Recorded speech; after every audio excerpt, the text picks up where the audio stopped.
Welcome, everyone. I'm Dick Deming. I'm Medical Director of Mercy One Cancer Center and the founder of Above and Beyond Cancer. Welcome to our weekly cancer education series. It's brought to you in part by a grant from the Iowa Oncology Society. And our guest this evening is Dr. Matthew Farrell. Good evening, Matt. Good evening. Thanks so much for Well, having me. Well, thank you for being with us. Matt is a radiation oncologist at University of California, Los Angeles, UCLA, and he is joining us from California. And so, Matt, tell us a little bit about yourself. Where did you grow up, and how did you happen to come into medicine as your career? Sure. I took a long route, a windabout one, or a roundabout one. I grew up in Sacramento, spent the first 18 years of my life there. My parents are social workers, psychologists. I have an older sister who's a veterinarian, emergency and critical care veterinarian. And then after that, got a Master of Fine Arts in creative writing, fiction writing.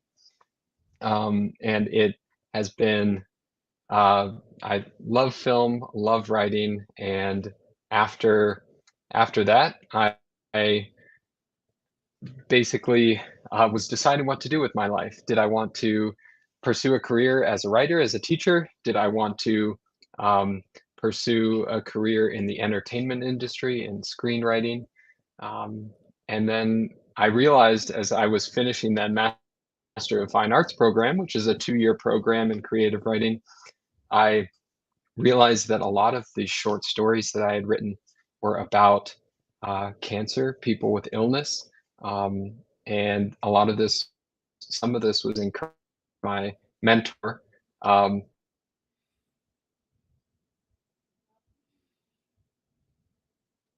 Dr. Deming, are you still able to hear me?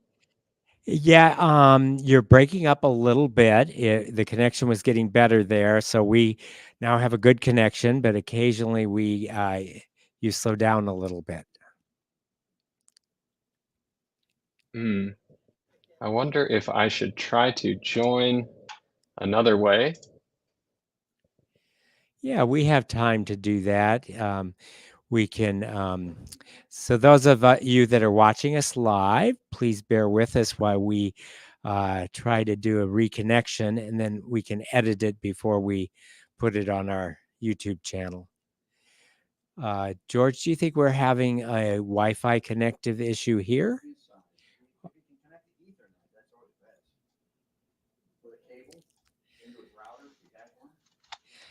think he.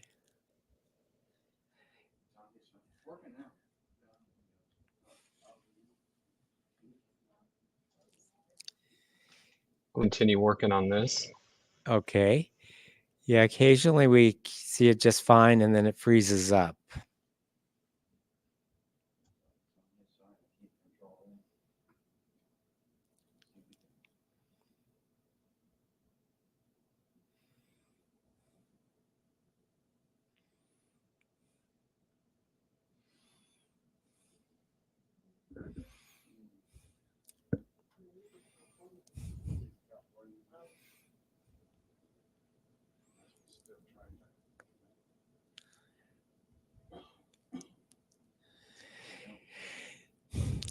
And Matt, if we needed to, we could just have you go audio. It won't be as entertaining as having you video, but it might be the connection might work better if it's just audio. Okay.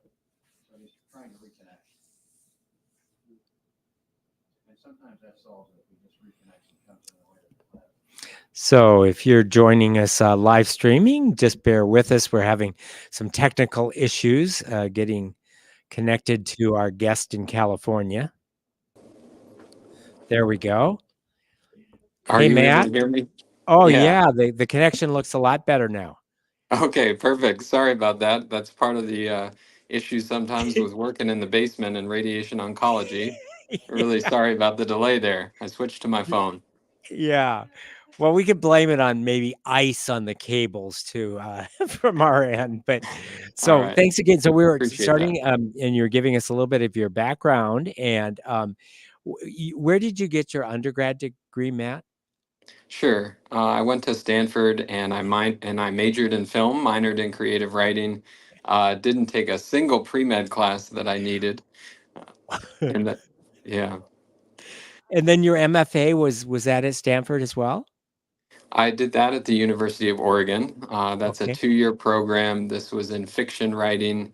We would read works of fiction, write in a workshop format, and we would also teach creative writing.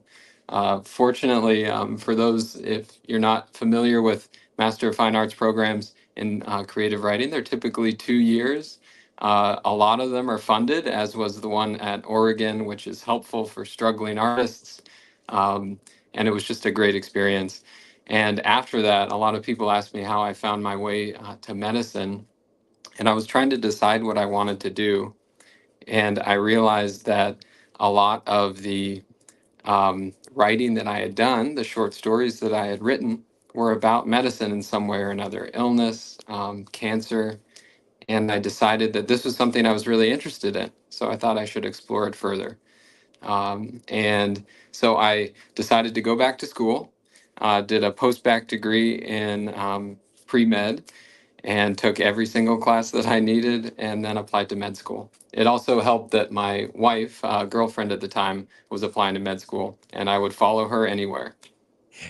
And and she's a physician now as well. Yes, It, internal it was medicine. in internal medicine. Yeah, Wow, what a commitment though to have come through undergrad, MFA, and then sort of switch careers.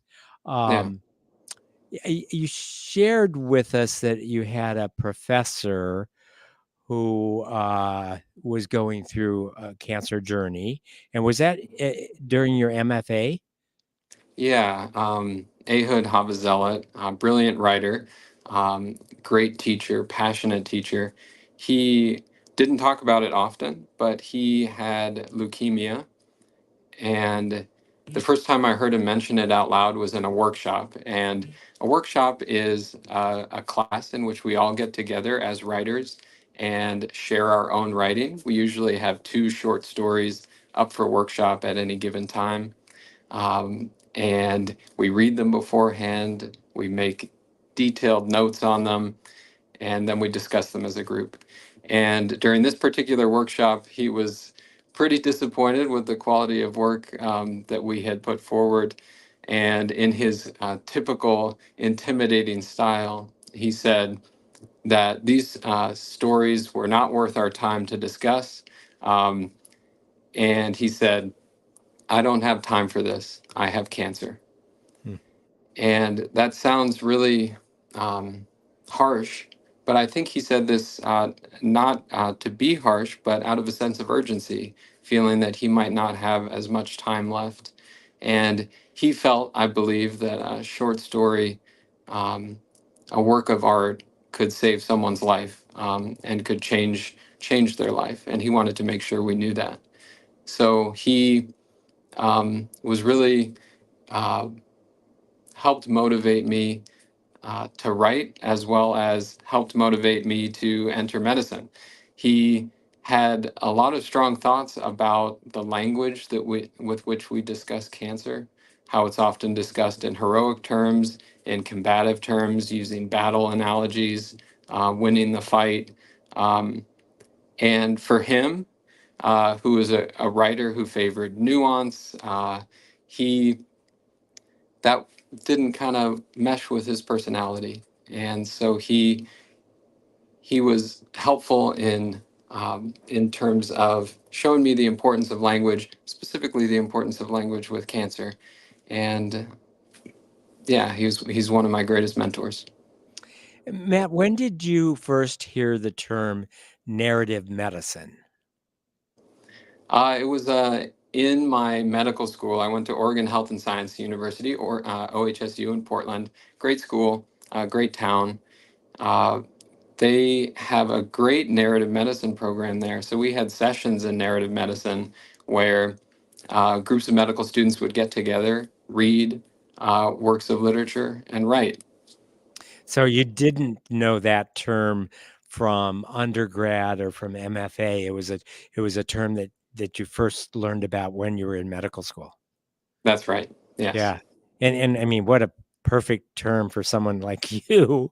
So maybe explain to the audience, what do we mean when we say narrative medicine?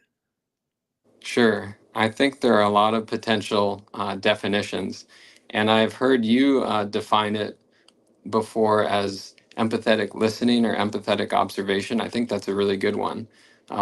Basically, a way of practicing medicine where particular attention is paid to people's stories.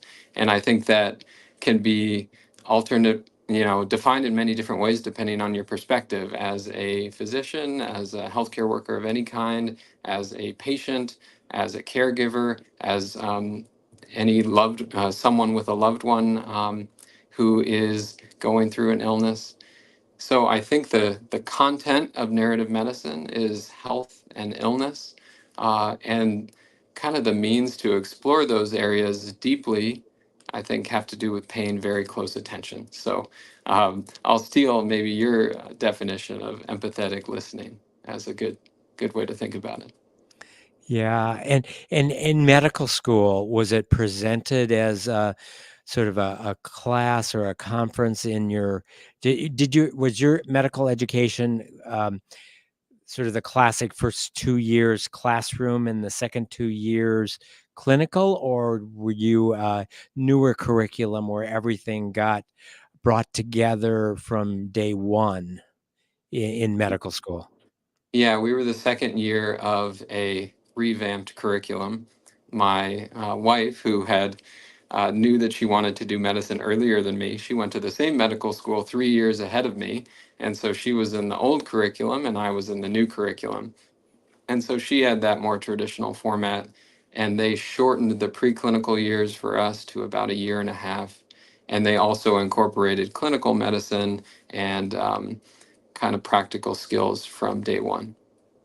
I went to medical school in the 1970s at Creighton University, kind of the classic first 2 years, all classroom, second 2 years clinical. But about 4 years ago, they changed their curriculum and actually started doing clinical from day one instead of big auditorium classrooms, did everything seminar, and actually brought humanities back into medical school, teaching literature and poetry and art as part of medical school, along with narrative medicine.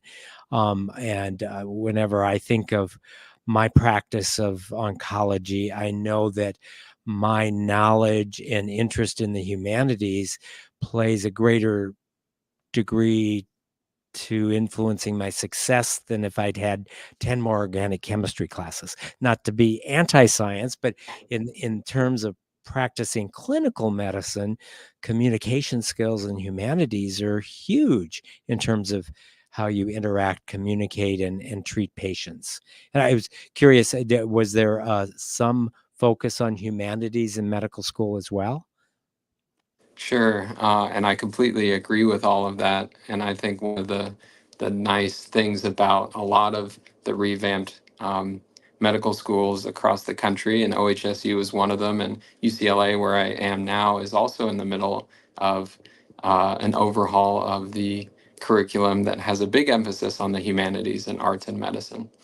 And I th- I was really interested in the arts from the get-go in med school. That is what brought me into medicine, and that's one of the things that really continues to interest me in medicine is the stories of people that I interact with.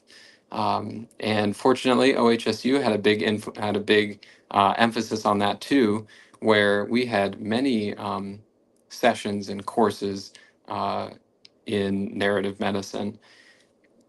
Dr. Elizabeth Lottie is one of the people who led some of those sessions, and I first learned about narrative medicine from. She had this concept of hemoglobin, the hemoglobin protein, where the heme group is a very small part of that. And that tends to be what we write down in the medical records. but the whole protein that keeps the heme group in place, that's everything else about the person that isn't necessarily captured in the medical records. And that's this idea of the parallel chart, that there's this whole other parallel chart that often goes unwritten, where there are all the details about what makes people people, what they want, their careers, their goals. And that's what can be partially captured with paying attention in narrative medicine. Yeah, I think we're starting to understand from the social science perspective. We all talk about the social determinants of health, and I would say that's something I wasn't exposed to till maybe 20 years ago.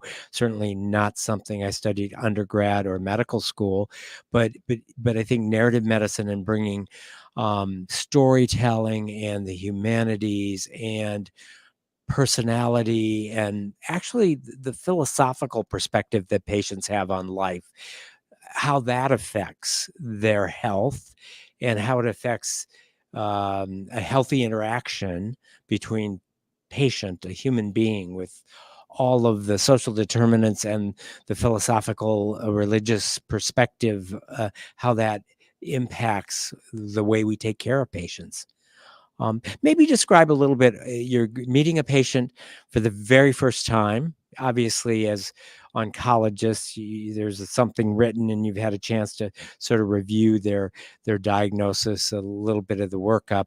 How do you approach walking into the room and saying hello to a patient the very first time, and what would that interaction consist of, and then maybe compare and contrast it to what it would be like if you didn't have this experience in narrative medicine? Sure. I think my approach varies certainly person to person, but one of the ways is um, walking in the room, sitting down, making sure that um, I have eye contact. I know that if I may tell a little bit of a story, I come from an arts background. My parents are psychiatric social workers. They are brilliant at talking to people and making them feel at ease. I also know that in oncology, there's a lot of good news, joyful news that's shared, but also a lot of tough news. And I felt like maybe with all these aspects of my background, I might be really good at making these connections and delivering tough news in a compassionate, empathetic way. But it didn't necessarily come easy to me, and I had to work at it.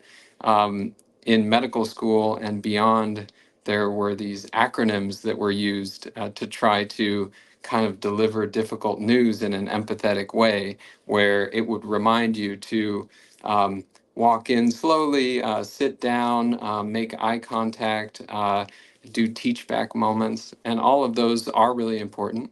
Um, but I found myself a little stiff in some initial conversations. And so, what really helped me was observing other people. One interaction that I had with a radiation oncologist in a community center, he was having to have a conversation with a patient that he knew quite well, who unfortunately had a recurrence of uh, retroperitoneal sarcoma.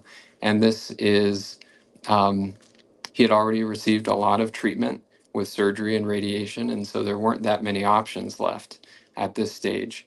And what was really moving to me is how um, how he gave his full attention to this patient. And what was the complicating factor is that during this visit, we heard something above us, something skittering around in the ceiling, what turned out clearly to be rats in the ceiling.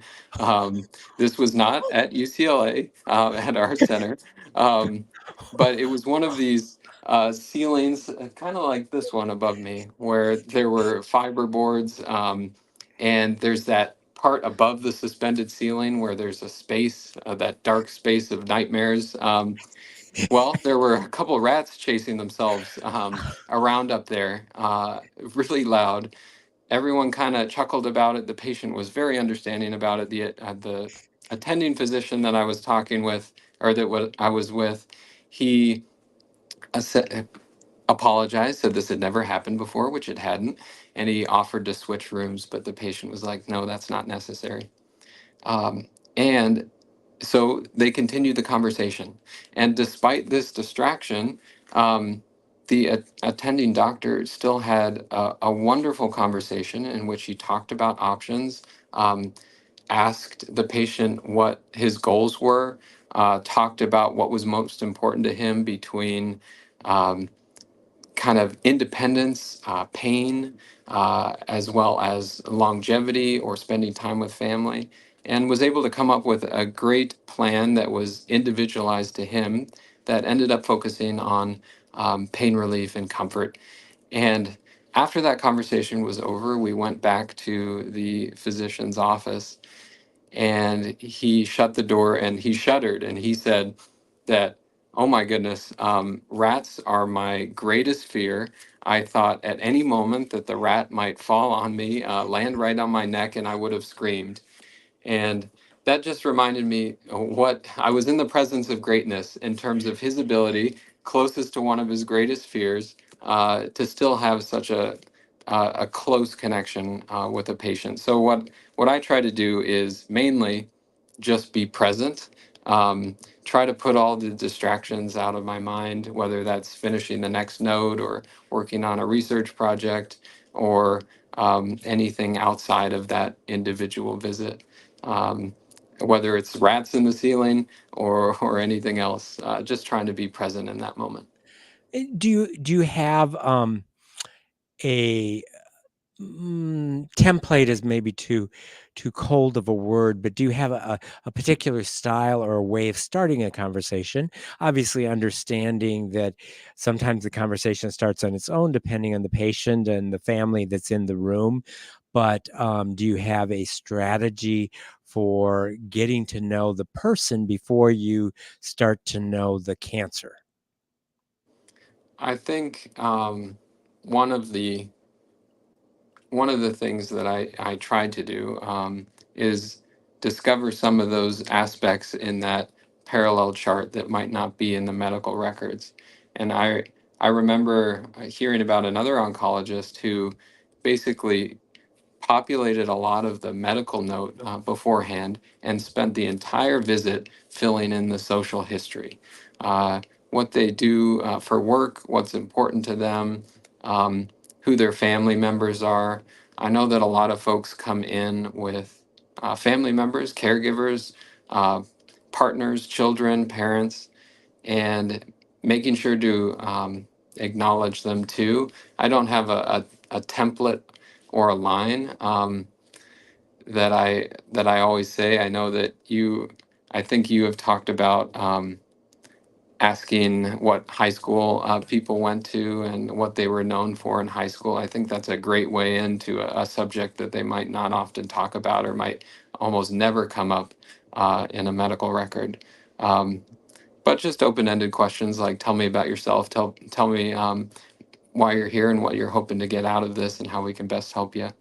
um, One thing that I learned about, not just in interacting with people but in documentation, is I place a lot of value on acknowledging the powerful role of caregivers. And something as simple in the medical record as putting a line or two about who else was present in the room aside from the patients themselves um, can go a long way, because people in many medical systems have immediate access to the notes. And um, if like a parent or a child or a husband or wife or partner is there the whole, every step of the journey, and they're not mentioned at all in the medical record, that might be hurtful. And so I try to, at least in small ways and large, acknowledge the power of caregivers too.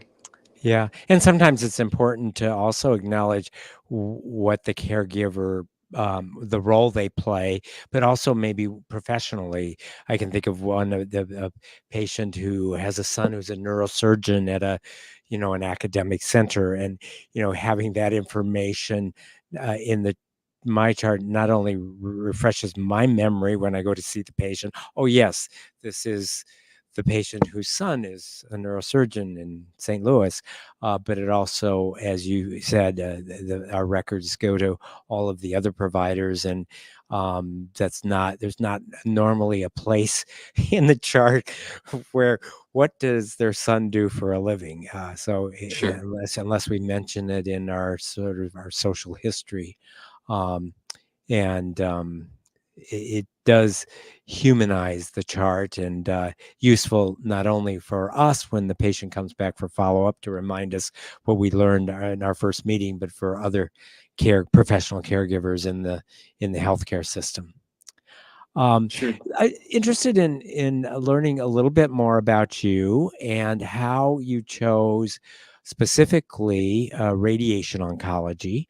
You mentioned that as you were working on your undergrad and your MFA and writing, that you found yourself writing about illness, and cancer is obviously one of those illnesses that can have great dramatic impact because mortality is part of the story from day one. How did you transition to oncology, and specifically radiation oncology, as your career? Sure. I knew I wanted to be in oncology of some sort from before medical school, and that's why I wanted to go to medical school.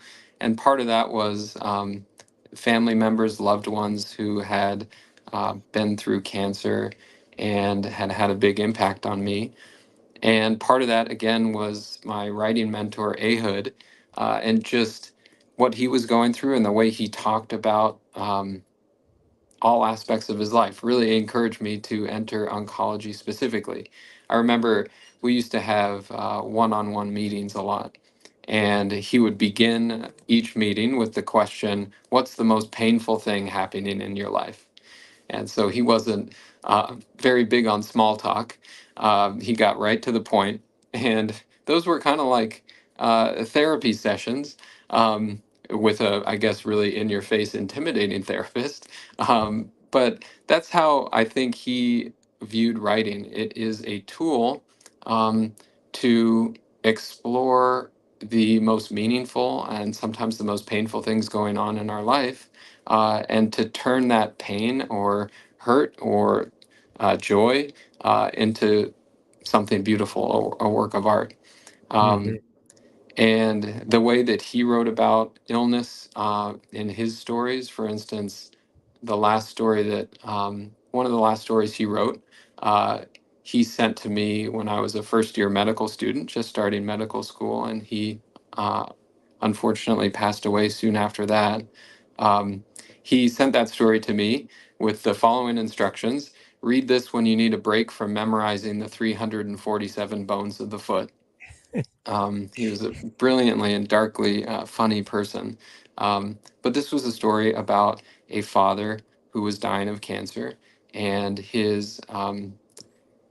had two children, and basically it was about a father who was having to leave his children too soon. And it was, as all of his stories were, brilliant and moving and funny, and the parallels with his own life were incredibly clear. And I realized that the stories that I was drawn to myself really often involved cancer. And so I wanted to pursue that. When I got to medical school, what I knew was medical oncology, and I still have a great respect and passion for medical oncology. I think it was just a little bit of luck that I ended up in radiation oncology. The folks at OHSU, um, in the radiation oncology department, were incredibly welcoming and kind. I remember I was trying to find a research project, and I sent an email to the chair of the department. And sometimes chairs are pretty intimidating and don't have much time for a fresh-faced medical student. But he's responded. This was Dr. Charles Thomas, incredible mentor.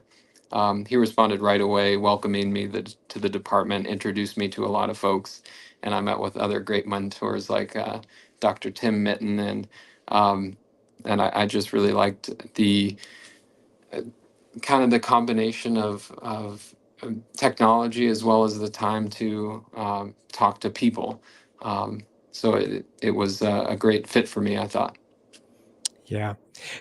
In terms of storytelling, obviously, you know better than I, the history of storytelling. It was obviously oral for centuries and centuries, if not millennium. And many individuals, I would say many patients may feel like there's no way they could write a story, but you get them talking, and most people have no problem telling a story. What I'm getting at is, how do you encourage patients to tell a story? And, you know, we're talking primarily nonfiction. We're not asking them to make up a story, but we're giving them leeway to tell a story, their story, with whatever sort of amplification they want, which might verge into fiction, but let's just call it creative nonfiction.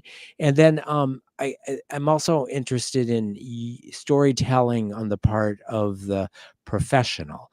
And where I want to get into this conversation is, you and I happen to have the opportunity to be part of a seminar at our scientific meeting on the role of storytelling and writing of stories, both in terms of a physician, a cancer doctor such as yourself, and the value that writing stories may play for you, and the storytelling on the part of a patient, whether it's oral or whether they are so inclined and we happen to help facilitate their writing beyond just journaling.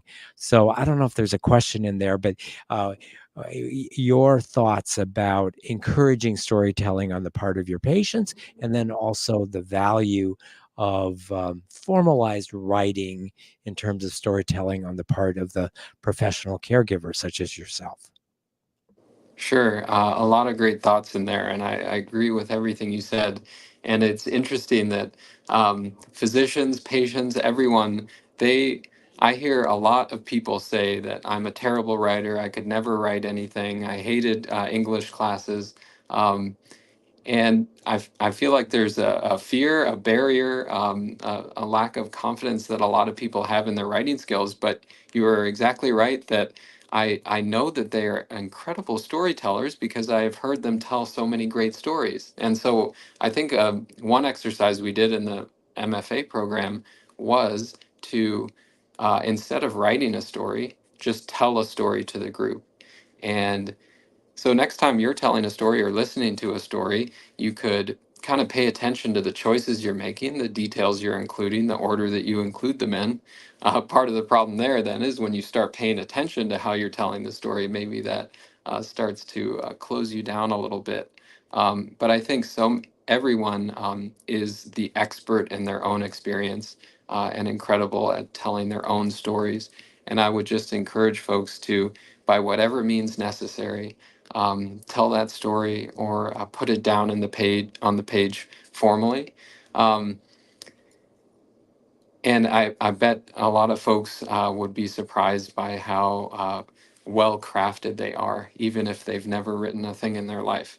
And one thing is the power of revision too. Uh, Once you get the story out there, it doesn't matter what form it's in because a lot of the work is done after that first draft is made. Uh, I listen and follow a lot the work of a great short story writer, George Saunders, brilliantly funny and warm hearted short story writer. He's written a novel as well as a craft book on creative writing. And he, as many writers do, emphasize the importance of revision. Um, and no matter what form it comes out in the beginning, you can do a lot of work to clean things up and get it in the form you want afterwards. I A lot of writers too talk about the value of writing in terms of processing and clarifying what they think. For instance, I think William Faulkner said, "I don't know what I think about something until I see what I've written about it." And I just that process of forcing yourself to organize your thoughts and put it down on paper can help you understand what you think. I also think it's a really valuable tool, um, not not just for processing painful experiences and illnesses, but for processing the world around us. George Saunders, to turn to him again, described fiction writing or creative writing as the practice of coming to despise nobody. Again, creative writing is the practice of coming to despise nobody. And I think his point there was that the process of writing, of putting yourself in your own shoes to tell your own story, or putting yourself in another person's shoes to try to tell their story, living in their bodies and minds for a period of time, trying to think about how they feel, what they want, why they behave the way they do. That, I think, imagining can be really helpful in life, because as we look at the world around us, there can be a lot of people jump into judgment quickly, and the process of writing, of increasing your empathy, of spending time in other people's shoes, I think can help with interacting with patients, interacting with doctors, as well as interacting with the world, and consuming the news, and um, all of that. So, Matt, you're a radiation oncologist, you're a husband, you're a father, and you still only have 24 hours a day.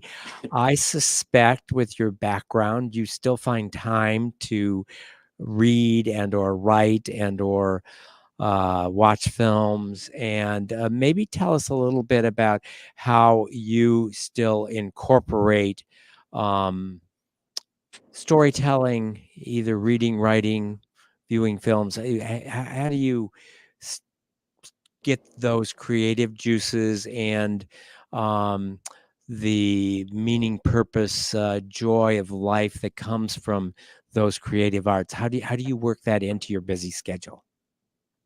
Yes, it has gotten a lot more busy. I have a baby who's almost 6 months old now, and it's a very full life. And I think a lot of people have similar stories, and that's another potential barrier to people feeling like they don't have time to write. And I think there are a number of ways to incorporate writing and the arts and movies into a busy life. One thing for me is that I live in LA and I drive a good amount, and I listen to a lot of audiobooks and get a lot of pleasure and do a lot of learning that way. I also do a good amount of writing in my head, just thinking about writing as I'm driving, and that's very fun for me. Uh, there are lots of writing exercises, lots of short stories, poems that you can do while being in the car. One of my favorite exercises is to try to write a full story. It could be creative nonfiction or fiction, in 10 or fewer words. Uh, a 6-word story is attributed to Hemingway, though he may or may not have written it. But it goes for sale, baby shoes, never worn. And that's one of the most famous short stories of all time, in that in just a few words, you can establish so much. Um, and as a fun exercise, I try to write some of those in my head. There are forums where you can publish 6-word stories. Um, and so I think it can be squeezed into those times when you might not otherwise be able to do anything. I do a lot of thinking and writing as I'm lying in bed trying to go to sleep. And I do a lot of it in the car. And I don't think it's about the number of words you write, or you don't have to find an hour every day. Um, but it's just a matter of kind of paying close attention to the world and writing down a few things that are meaningful to me. And do you submit writing to various journals, either literary or medical literary journals? Do you still get a joy out of creating pieces that get published? Yeah, that's a lot of fun, and I do that and encourage other people to do that. And I'm teaching along with a colleague, Dr. Pooja Venkat, an elective in for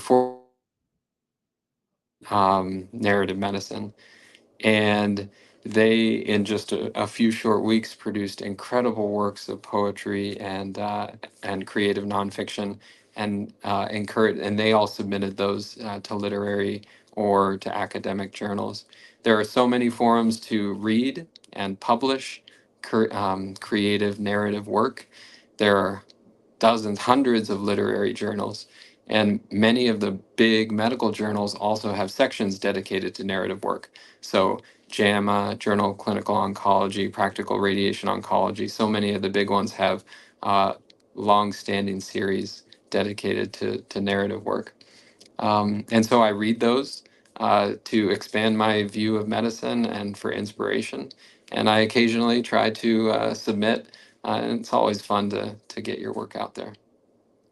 Um, One of the challenges of practicing narrative medicine is schedules and the amount of time that one is able to dedicate to any individual patients. As your schedule gets busier, as you start to see more patients, as there's expectations, either because you're in demand or because the revenue cycle demands it of you.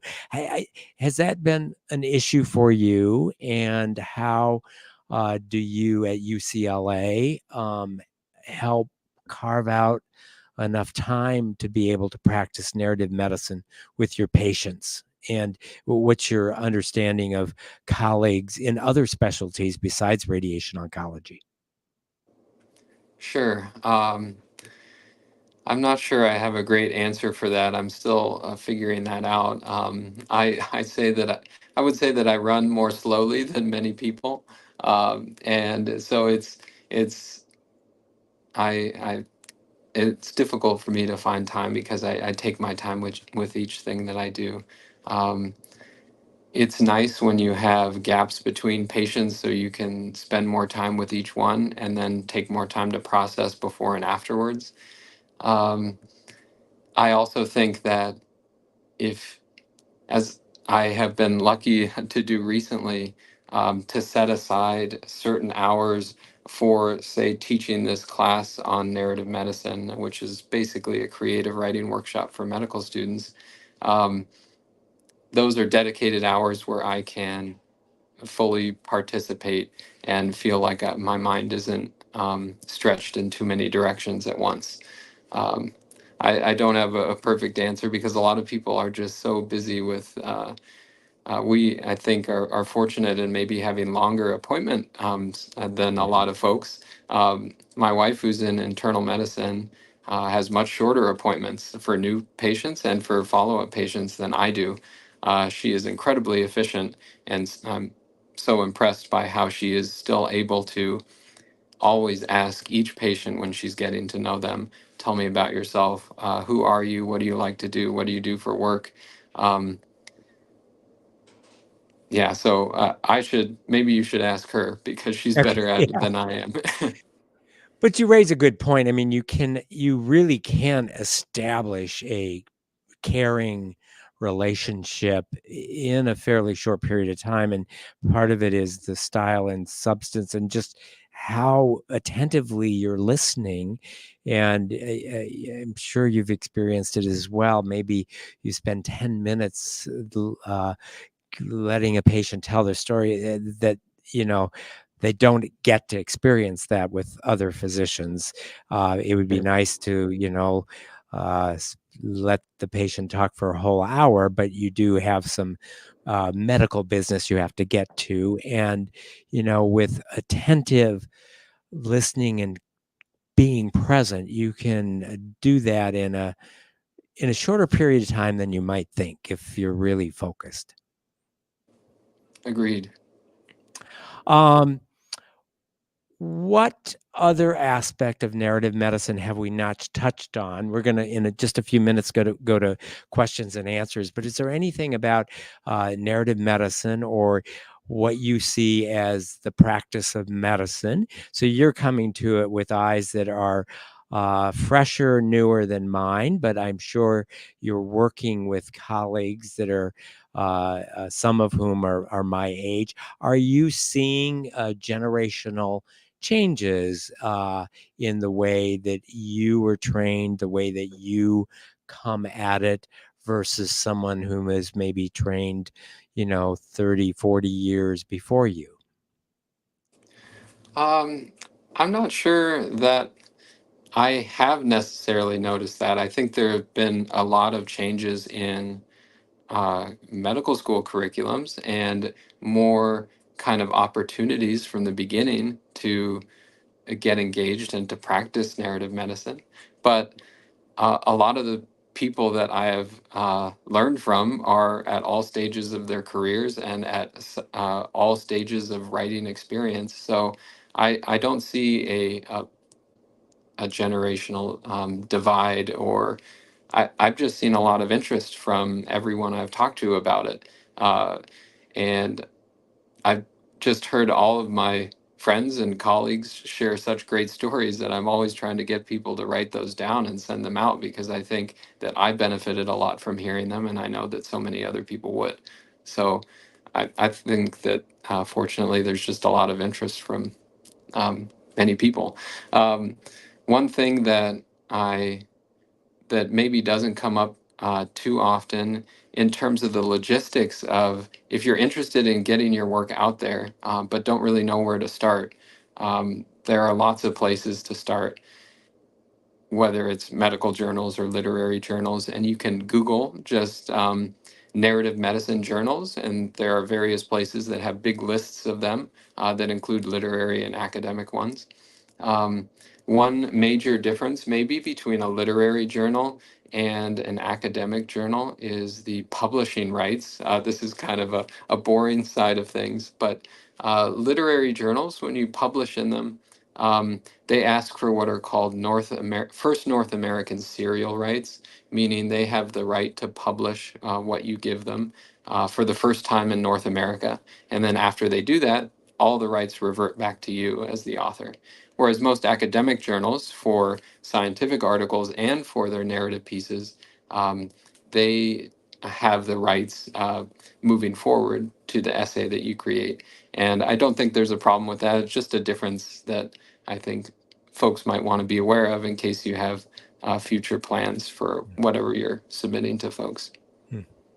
One thing I might just throw out is we've talked about this before, but that practicing narrative medicine is not just an altruistic way of trying to make the patient feel better.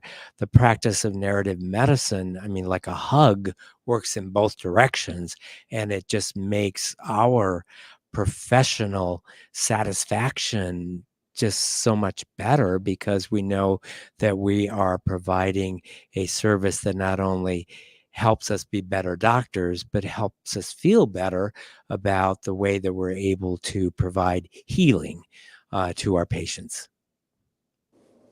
I completely agree. So let's open it up to questions. So we've got a live studio audience here in the room with me, and we also have individuals that are live streaming. If you are live streaming this event, you can put your questions in the comments sections, and we'll start with a question here. Poon. Do you ever have a patient that writes their story and 2 years down the road, they decide, oh, my cancer was more of a blessing. And they go back and rewrite it because of how it has changed their life? Their cancer was more of a blessing. Is that what you said? Yes, that they found out later. Yeah, I've heard that many times, and I think that that's a great idea. I think, to write down what you're feeling in the moment, because I feel that only each person can tell their own stories, but not even your future self can tell the story you can right now, because in the future, your perspective will have changed. So I think it's great to write contemporaneous things as you're feeling them, but also to go back and reread what you've written, and see how your perspective has changed. And you could edit what you originally wrote, or just add to it, because I think kind of a contemporaneous and a retrospective um, point of view are both really powerful. And I do think why a first person retrospective narrator is really common in fiction writing, is because looking back on things that have happened in the past is such a powerful way to think about things. And so I think that's one of the main points of view in creative nonfiction as well as fiction. And so looking back on things that have happened to the past that have happened in the past after the passage of time is a really powerful tool. And Matt, there at UCLA, do you have any programs that encourage patients to write? Do you have places that you publish them, or seminars, or just support groups or gatherings where patients are encouraged to write? There's a UCLA affiliated literary journal called the UCLA Beat, and that publishes works of visual and writing from medical students, residents, physicians, healthcare workers, and patients. So I think that is one forum that people are encouraged to publish in. I would love to work on a workshop for people who have cancer, a creative writing workshop, and get that started. I know that that has been started to great effect at a number of places around the country, and I think that would be a great option in a lot of centers, including ours. As far as I'm aware, we don't have one yet. Okay. Formal Let's one. go to another question from the audience. Yeah, a comment maybe, and a question. Would you agree that the link between writing and the medical field is much more direct and significant than a lot of people may think? Because great writers are great observers. Great physicians, it would seem to me, are great observers. Would you agree with that? Yes, I agree, and you're right that there are so many incredible physician writers. Chief among them, perhaps, Anton Chekhov, who is a Russian, primarily short story writer, but writer of brilliant plays as well, who was a physician. And I agree that the process of medical training and the process of the physical exam and gathering information is all about honing your skills of observation. And I think a very similar process takes place in writing. So I think that being a creative writer can help one become a better doctor, and being a doctor can help one become a better writer. And I think that's one of the big values of narrative medicine, and why you see so many incredible writers who are in the healthcare world. So yeah, I completely agree. Great. Another question.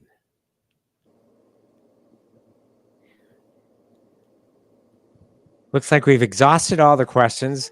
Matt, I really appreciate. I know that you're in the middle of your afternoon out there to take time from your clinic to be able to be part of our video podcast today. I appreciate it. I've enjoyed getting to know you and presenting with you, and it means a lot to me that you took the time to be part of this evening. Thank you. Sure. Yeah. Thank you. It means a lot to me to be here. It's been great working with you. I'm incredibly impressed by the work that you do, the stories that you've told, and your patient advocacy work, and your storytelling ability. So it's been great to know you. Thank you. Dr. Matthew Farrell's been our guest, a radiation oncologist at UCLA, and I hope our paths will cross again soon. For those of Me too. you that are watching this online, if you know someone that would enjoy or benefit by watching this, it will be available on demand beginning tomorrow at the Above and Beyond Cancer YouTube channel and the Mercy One Cancer Center website. I hope you'll join us again next week for our cancer education series. Thanks, everyone. Thank you.